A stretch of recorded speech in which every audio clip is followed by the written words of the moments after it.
What's up, A to Z Sports here on A to Z Sports Nashville, YouTube, and Facebook. We've got the three co-founders of BTA Sports, our new title sponsor of our morning show and our Titan Game Day show for this season. I'm Austin Stanley, got Easton Freeze with me, and across the bottom of your screen, the three-headed monster of the BTA Sports co-founders with Tyler, Nick, and Chris. Going to dive into what this app is. We've been talking about it for now a couple weeks on the show and how it's going to make us better sports bettors, better fantasy football players, and all that. I did hit my first game. My first pick from BTA was with the Eagles Cowboys first half over.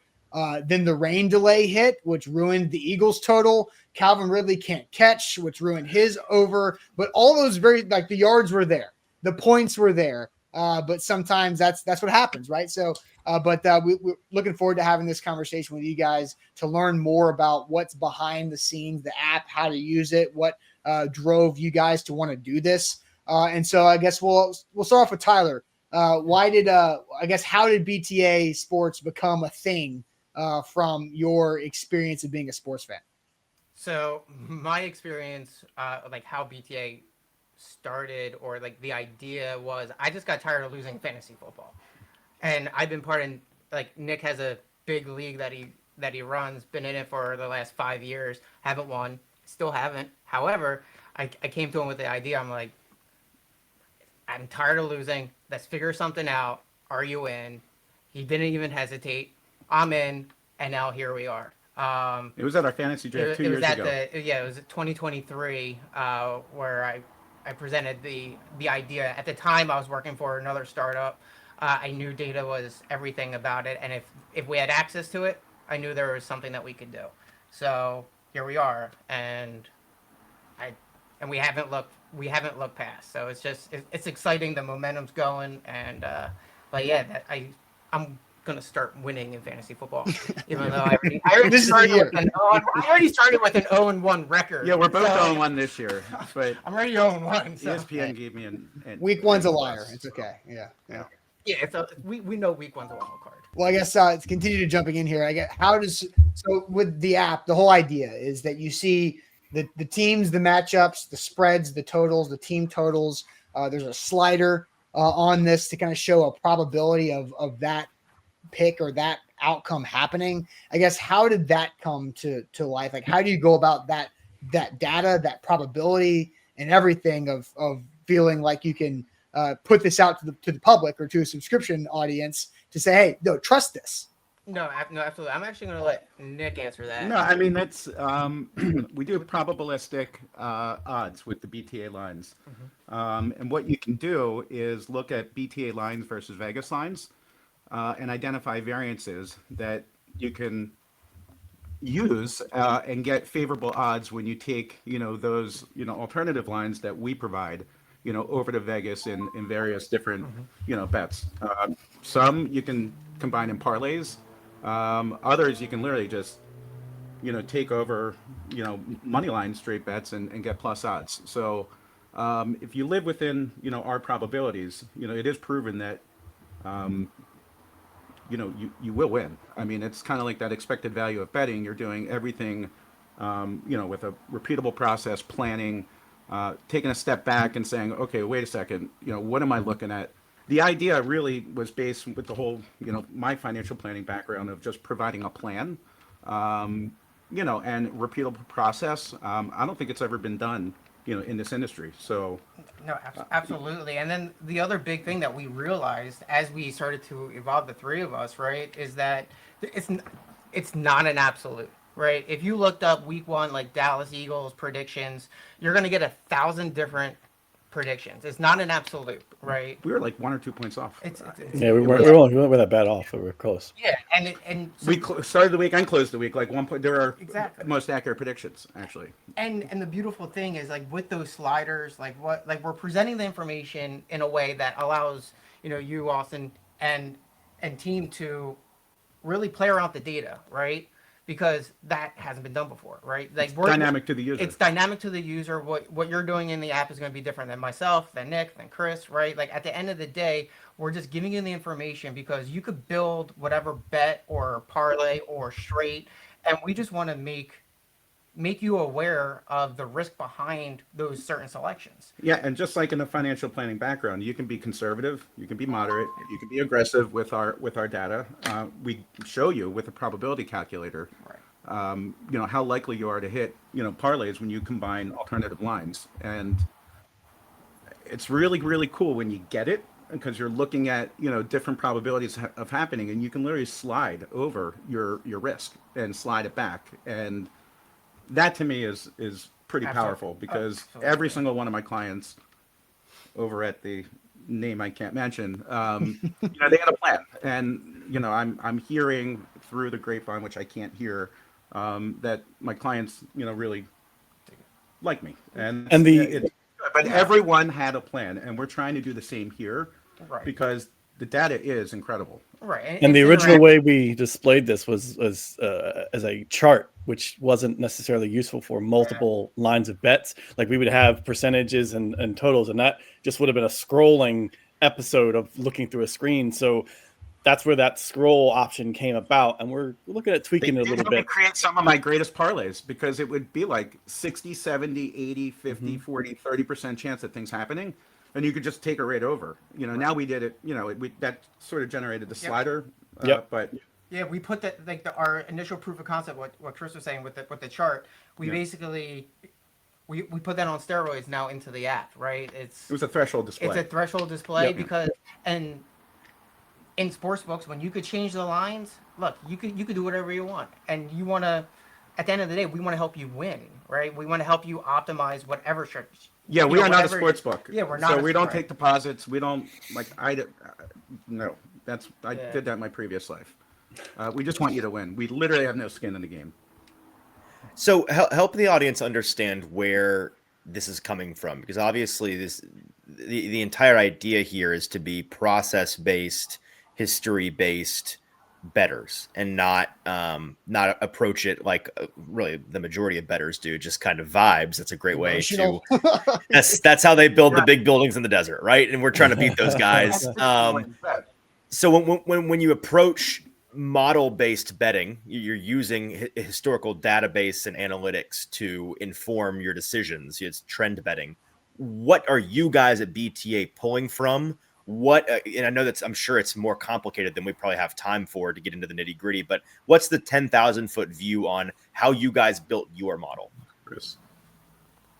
Chris, this is a data science question. I mean, with the data science question, we're looking at, we did employ a couple of data scientists in the back end to start looking at the features and finding correlations of things that would go through. Obviously, we take in a bunch of different aspects of things. We take in the odds that are currently running. We take in pre-data, like we've trained off of past history of different things that have happened in the NFL. We have a few features in the works that we want to increase our modeling. Like we have multiple models running right now for our NFL games that we're basically testing to see which one does better and utilizing the best of the best to give the best analytics for those that are making the choices of bets. Myself, I'm not a bettor. Like I haven't actually bet, but I played fantasy quite a lot, and have not won before now. I can tell it's week one because you guys are so preoccupied with this week's results of fantasy sports. We can't possibly I was focus on watching the BTA. red zone at 12:30. If any indication is of how we did last year, our week one was okay, but our second week, if I remember correctly, we basically nailed it perfectly. Oh yeah. So Yeah. That's if the that's nature the of week case, one, right? Yeah. Yeah. That was after week 92% one, two yeah. last year. It was week 2. 91. Yeah, I heard it might- 91% Yeah, I think it or was something week like two. of accuracy. Yeah. Do you guys have any other trophies on the wall in terms of the results that you've seen from the model, and maybe it's the success story, the pitch to people why you can trust these numbers? Yeah, the last year we were over 71% money line, and we were about 52.5% against the spread. That was for the 2024 season. And like to also piggyback off your other question as well, like we have tons of models, and everything that you see in the app is from multiple models, from the predicted line to the total points to everything else that you see. And there's so many different data points. You know, it could be injuries, right? Like, yeah, there's a lot baked into like historical trends, the whole 9 yards there. But we look at injuries. I mean, weather, dome, right? Like, there's so many different things that play a part. You know, what has the most factors, right? Like, what has the most impact? I mean, that weather came in the last Yeah. half of the Eagles game, and 0 points were scored. Exactly. Or 3 points were scored in the second And half. so like and that's the beautiful thing. Like we see that, and our models account for that. And it's just because week one's now in the past, it's not like, all right, well, let's just let it go, we right? retrain the models.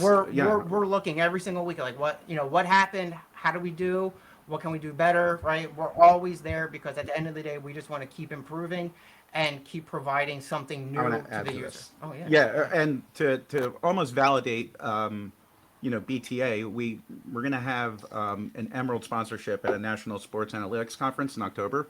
From my understanding, we're the only Emerald, sponsor. So, we're going to be, interviewed, and there's going to be papers, published within, some heavy hitters. I just don't know if we're allowed to say it, so I'm not going to say who we're A lot of exciting going things. out, but it's at the end of October. Yeah. Near Nice. Pittsburgh. That's great. Huge. And so we're hoping to do some big things for you guys as well. And we've been running our September opportunity is the 14-day free trial and a $99 season pass if you download using our link. The link's in the description right there on the app. The app is really fun to play with. It's just been 1 week of Easton, JT, and I on the show playing with the app. And so I guess when I'm looking at week 2 and I see that you guys on your app has the Titans Rams over under line at total at 43, and it says 71% to the over. Kind of take me into like, damn, I just watched the Titans and Broncos struggle to do anything, but this week 2, 71% to the over. It's pretty interesting.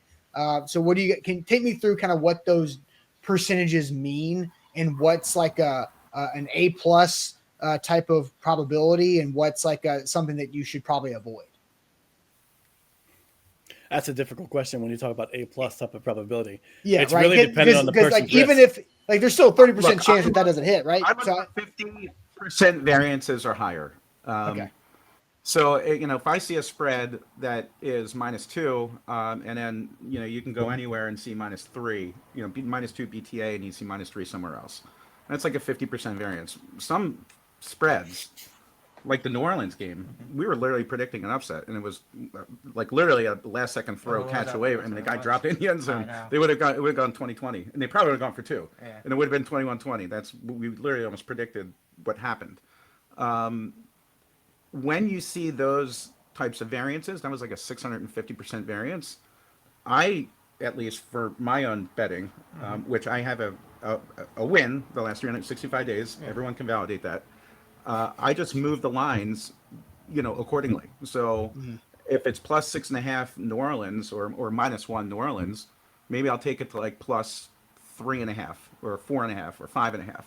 And that's when you take those alternative lines and you combine them with other alternative lines that have 50, 60, 600% variances, you do have a higher probability of winning because it's tested. I mean, I did it with the subscription model all last year. That's all I did.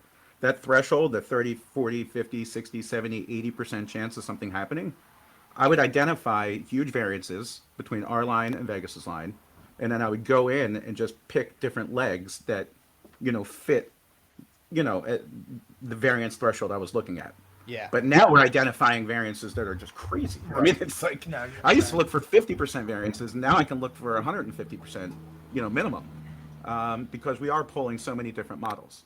And that makes sense because like maybe if you're focused on your favorite team or you like a certain matchup and you're like, oh, I'm going to take this team on the alternate spread. I like this total. I need a third leg. How do I find a third leg? Well, you can just quickly scroll through and find you had that booster example. Yes, exactly. Last episode. Yeah, exactly. 100%. I used that parts when I was walking around promoting. Yeah, I mean, and that's exactly how you use it, right? You see what, you see 71% maybe over, the total, right? And you just play around with the information. Yeah, now we're just giving you the percentages. Right, so, you can literally just scroll up to 80 and you don't even, you know what you're betting. But Like, if you scroll up to 80 and it says like 90% chance to have or Yep, whatever, you exactly.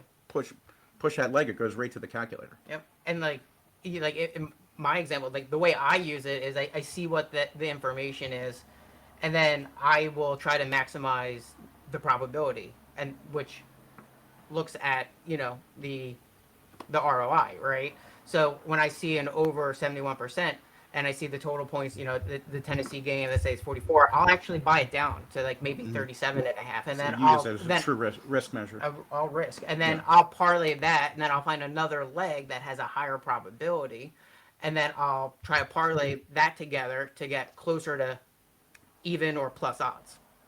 And the one thing I will say that we're doing is adding, the Vegas odds to the parlay calculator. So when you see the different legs, it will show you what you would get if you bring it over. It's just something that is coming in, later on. Yep. Yeah. Yeah, So, we have some features in the backlog that are becoming that link to books and things of that nature. So Nah, we're just getting started with BTA Sports. You guys obviously are have a lot more coming down the pipe. It's a great product already. Helped me win a bet early in the year that I wouldn't take probably in week 1 if I didn't notice it in the app. So, guys, thanks a bunch for the time. We're pumped about the partnership and continuing to learn more and talk about the new features on our shows. And so appreciate the time, and good luck to everybody this season. Hope everybody's fantasy and sports betting decisions go well and are a little bit smarter with BTA Sports. So thanks for the time, guys. No, Thank you. Thank you. all right, thanks, guys. Take care.